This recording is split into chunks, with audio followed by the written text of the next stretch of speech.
Assalamualaikum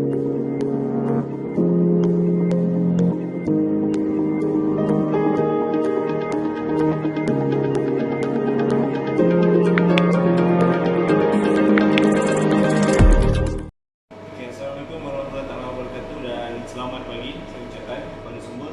So hari ini saya nak terangkan kepada anda bagaimana kita nak set datum menggunakan CNC tarik. Okey, yang pertama sekali untuk kita setting paksi X.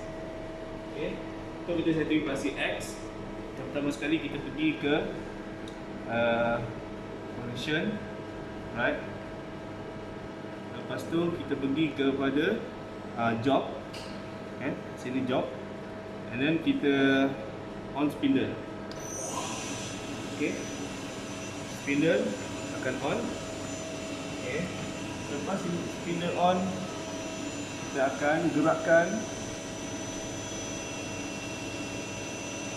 mata alat ke arah workpiece.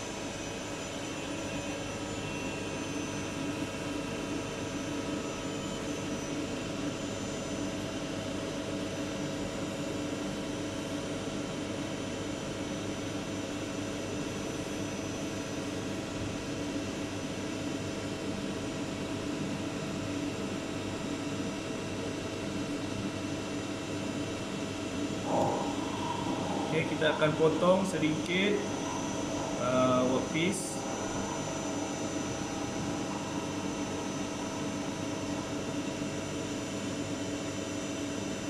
Dan stop spindle. Okay, stop spindle. Lalu kita buka pintu.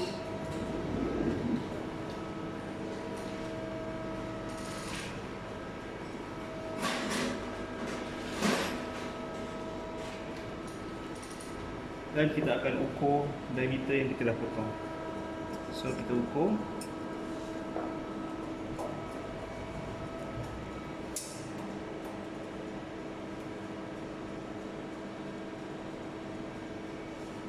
Diameter 61.5.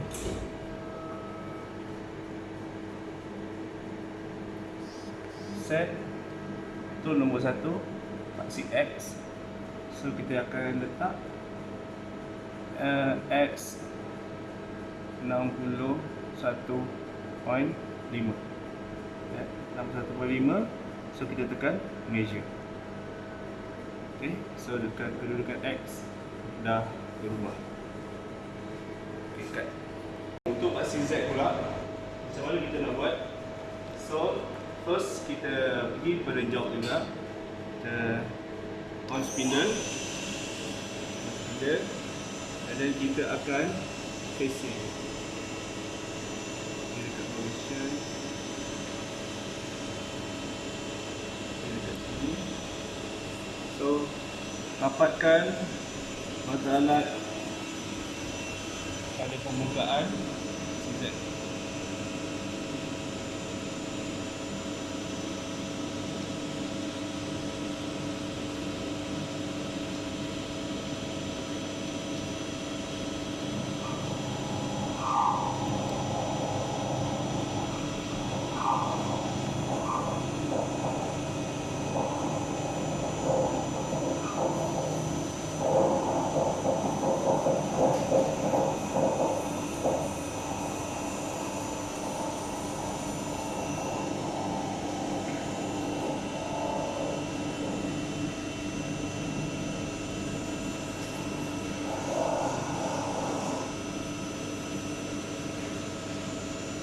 Okay.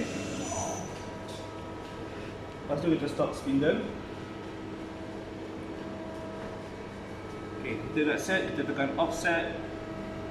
Kita pergi kepada Z axis dan kita masukkan nilai Z kosong. Okay. Measure. Okay. Kedudukan Z adalah sama dengan relatif W, negatif 219.680. Okay. So itu saja cara macam mana kita setting paksi X dan paksi Z. Terima kasih.